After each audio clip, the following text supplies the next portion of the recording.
Hello everyone, only me. I need some advice please, if I may.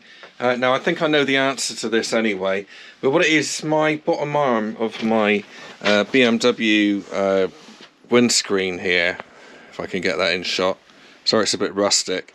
One of these arms here basically have broken off down at the bottom, and it's the arm that goes from there down into under the handlebars there, and I'm really well, I just don't really know the best way to do it.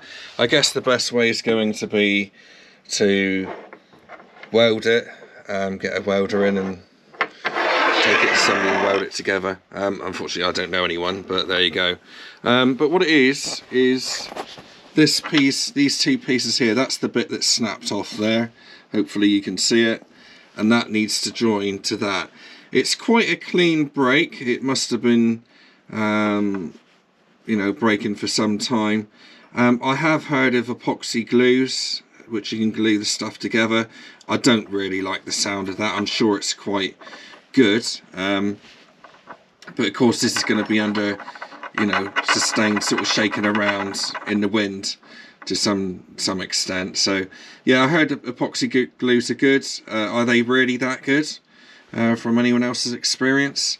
As you can see, it's a tube that's been folded at the end there, so yeah, I couldn't even tell you what metal it is, but I think it's steel. I think it's pretty, yeah, it is steel.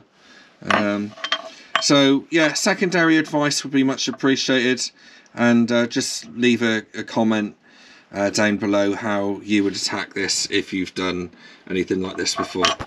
But that's all. I just thought I wanted to ask, you know, as many people as I could, and the best way to do that was knock up a quick vid, I suppose. Any advice would be appreciated. Thank you.